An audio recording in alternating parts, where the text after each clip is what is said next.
పార్వతీపురంలో వైద్య కళాశాలను ఏర్పాటు చేయుటకు ప్రభుత్వం అంగీకారం తెలియజేసిందని రాష్ట్ర మహిళా శిశు సంక్షేమ శాఖ మరియు గిరిజన సంక్షేమ శాఖ మంత్రి గుమ్మిడి సంధ్యారాణి తెలిపారు. కురుబాం ఇంజనీరింగ్ కాలేజీని పూర్తి చేయుటకు ముఖ్యమంత్రి చర్యలు చేపట్టారని ఆమె చెప్పారు. ఉపాధ్యాయ దినోత్సవం స్థానిక లయన్స్ క్లబ్లో శుక్రవారం ఘనంగా జరిగింది. ఈ కార్యక్రమానికి రాష్ట్ర మహిళా శిశు సంక్షేమ శాఖ మరియు గిరిజన సంక్షేమ శాఖ మంత్రి ముఖ్య అతిథిగా పాల్గొన్నారు. ఈ సందర్భంగా మంత్రి మాట్లాడుతూ ఉపాధ్యాయ వృత్తిలో గొప్ప సంతృప్తి వస్తోందని అన్నారు. చిన్నారులను బంగారు ముద్దగా తీర్చిదిద్దే అవకాశం ఉపాధ్యాయులే అన్నారు.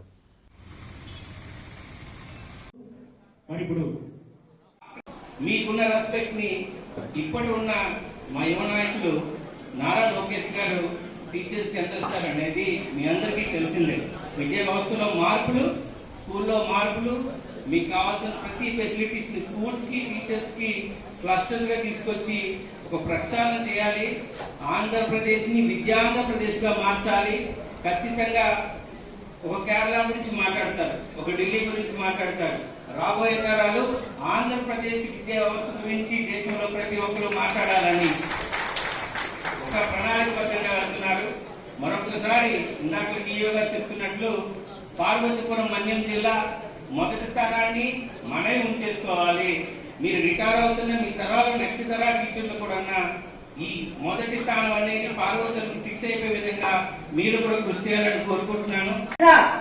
ఈ రోజు ఒక పండగ వాతావరణంలో జరుపుకుంటున్నాం. ప్రతి ఒక్కరు కూడా ఉపాధ్యాయుడు అనేది అంటే ఈ రోజు చూసుకుంటే ప్రతి ఒక్కరు కూడా చిన్న పిల్లల నుండి పెద్దోళ్ళ వరకు ఒక స్థాయిలో ఉన్నాము అంటే అది ఒక్క ఉపాధ్యాయుల వల్లే సాధ్యమని ఈ సందర్భంగా మీకు అందరికీ నేను తెలియజేస్తున్నాను. ఈ రోజు ఆడ మగ తేడా లేకుండా ప్రతి రంగంలోని అన్ని రంగాల్లో అందరికీ ఇంకొక విషయం చెప్పాలి. గురువు తలుచుకుంటే ఏదైనా చేయొచ్చు. కాబట్టి మరి ఏదైనా మన దేశం కోసం, మన రాష్ట్రం కోసం ప్రతి ఒక్కరం కూడా అంటే ఒక గురువుగా మీరందరూ ఇప్పుడు ఉన్నటువంటి విద్యార్థులకి ఒక క్రమశిక్షణతో విద్యా అభ్యాసాలన్నీ బోధించడం జరుగుతుంది. అలాగే ఉపాధ్యాయులందరికీ కూడా నమస్కారం. చాలా అయినప్పటికీ కూడా ఇక్కడ మట్టిలో మానక్య మన విద్యార్థులందరినీ కూడా అద్భుతంగా 10th క్లాస్లో తీర్చిదిద్ది స్టేట్లో ఫస్ట్ వచ్చేలా చేశారు. దానికి మన ఉపాధ్యాయ బృందానికి అందరికీ కూడా నేను శిరస్సు వచ్చి నమస్కారం తెలియజేస్తున్నాను. ముఖ్యంగా మీరు లేకపోతే మేము ఎన్ని చెప్పినా దాంట్లో పేరు పెట్టినా టైటిల్స్ పెట్టినా కూడా దీనికి వెనుక ఉండి నడిపించింది అంతా కూడా టీచర్స్. అండ్ చాలా చాలా సంతోషం ఆ సక్సెస్ వచ్చినందుకు. అండ్ అదేవిధంగా కూడా చూసినట్లయితే ఈ మధ్యకాలంలో నేషనల్ లెవెల్లో ఒక సర్వే జరిగింది.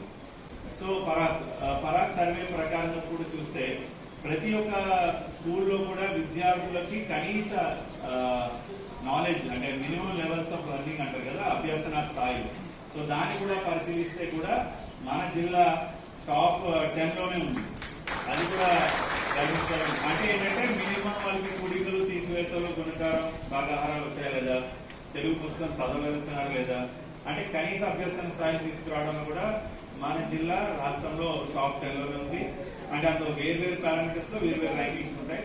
బట్ అయినప్పటికీ కూడా మనం మన లక్ష్యానికి ఇంకా ఇంకా చాలా చాలా వేల కిలోమీటర్లు వెనకనే ఉన్నాం. అంటే ఇందాక మన ఎమ్మెల్యే గారు చెప్పినట్టు కేరళ లేదంటే వేరే ప్రోగ్రెసివ్ స్టేట్స్ తో పోలిస్తే మనం ఇంకా ఇంకా ముందుకు వెళ్లాల్సిన ఆవశ్యకత చాలా ఉంది.